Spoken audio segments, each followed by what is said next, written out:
good afternoon everyone. Today we have a short story or discussion about my patient.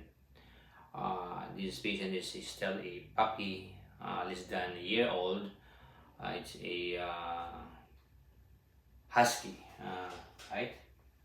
It's a husky, white husky from I think from somewhere far in Manila, and this patient was referred to us yesterday. Was brought to us yesterday and referred from other practice, from other clinic. And as per radiograph, this patient has a bilateral hip dysplasia. Okay, canine hip dysplasia. This is very common orthopedic condition in dog. I'll just show you the radiograph of this patient. Okay, and we'll move the camera towards my. Okay, here is the X-ray or the digital copy of the radiograph. Okay. This is the here is the right hip joint in this area. Here is the right hip joint, and this is the left. So the most severe part is in the right, which is the head of femur. Is the ball. It's the round structure. It's the most proximal end of the femur. Is totally luxated out from the socket. Okay, and here is the left hip joint, the contralateral hip joint. Portion of the femoral head is still within the acetabular socket or the acetabulum or the socket, because the hip joint is a ball and socket joint, no? Similar to human. Okay, but the right hip is totally luxated. So another thing to consider here on this radiograph is that the muscle mass, here the muscle mass is so thin, meaning there is considerable amount of muscle loss on both thigh muscle, but most prominent on the right. Maybe because the chronicity of the condition may be longer on this side, on the right. So as I mentioned in my past post in our page, that the most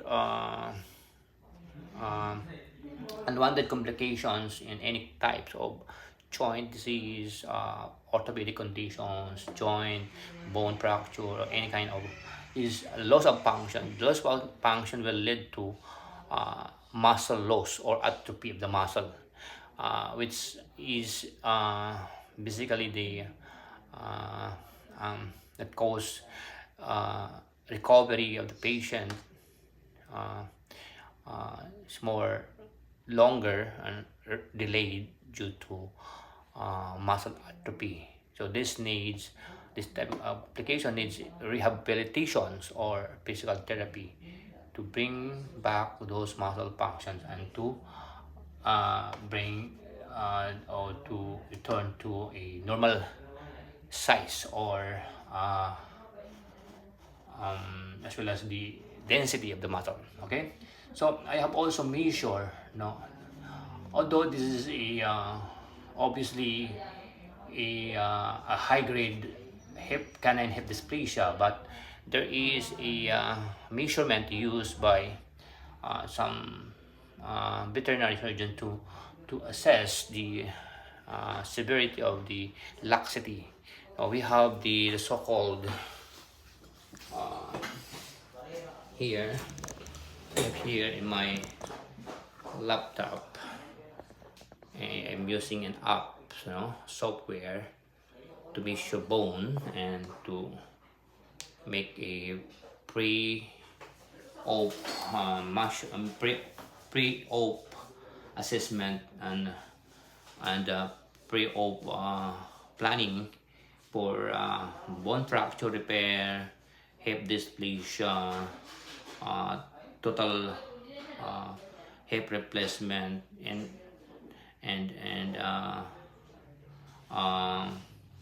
also to plan ahead before the surgery in case of fracture repair, what types of fixators, what size of fixator to be used, and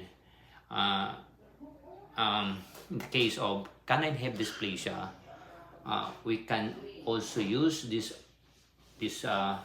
VPOP apps, to measure that distraction index. So what is distraction index? It is the method of measurement of the laxity, measure the laxity of the joint for the hip in particular. So this one here, you can see this is the femoral head.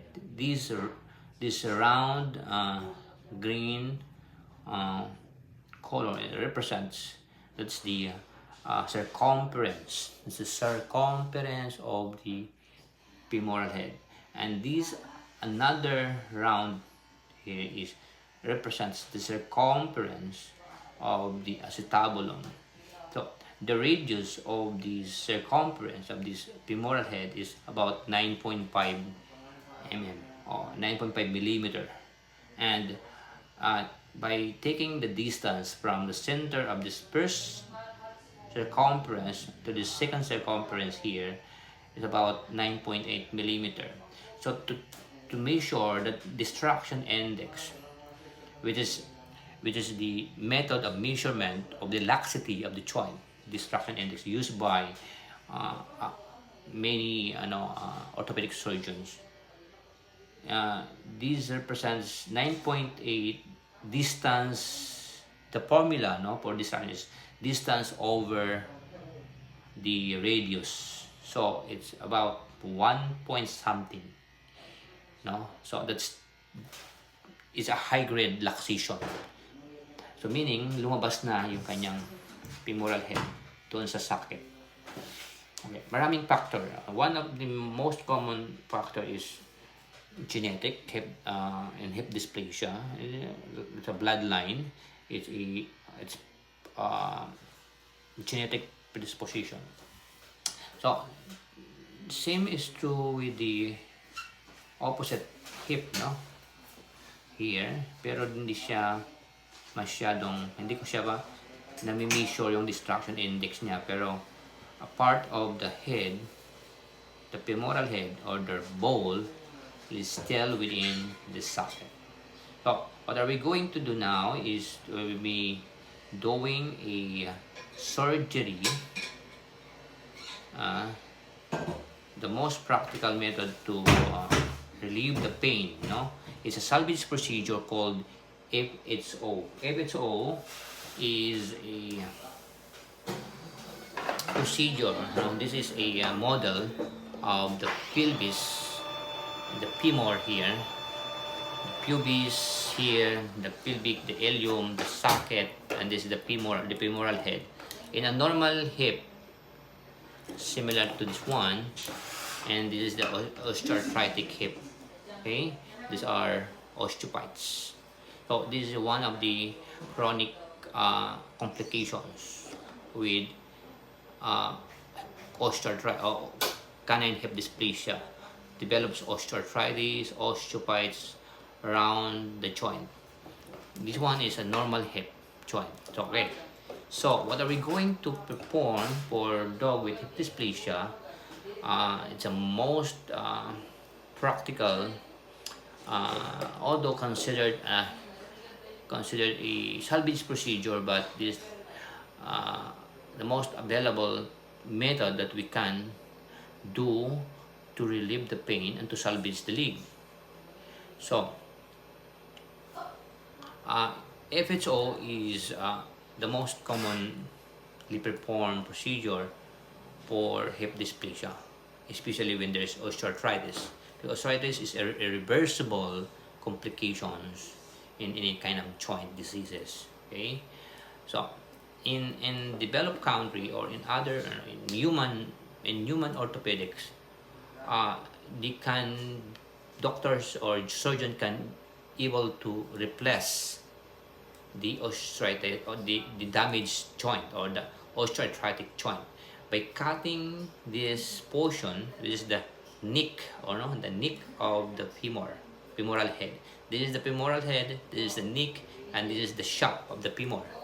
Okay, you need to cut it out and replace with a prosthesis. No, usually titanium or ceramic. No, they also make a expand the groove and replace it with ceramic or any kind of implant material.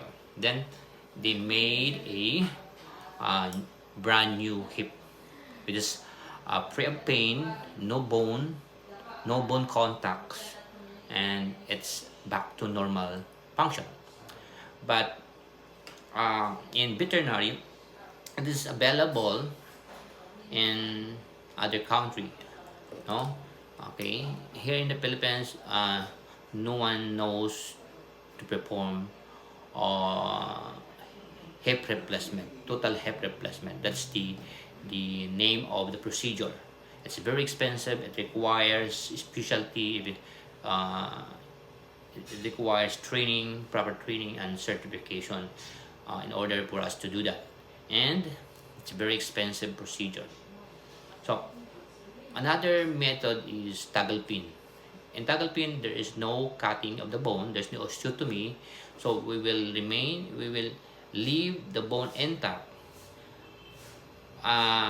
We will just replace the damage or the ruptured round ligament. The round ligament is the ligament that connects between the head of the femur and the acetabular socket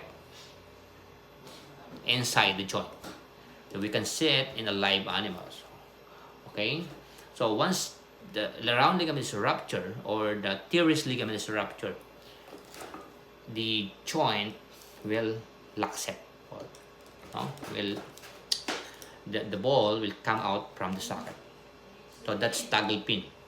But toggle pin needs to have a joint that is healthy, normally caused by trauma without any other damage on the surrounding tissue, like the joint capsule. There should be no osteoarthritis developing, because if there is osteoarthritis already, there is damage joint capsule, we don't recommend toggle pin method. So we only do femoral head ostectomy.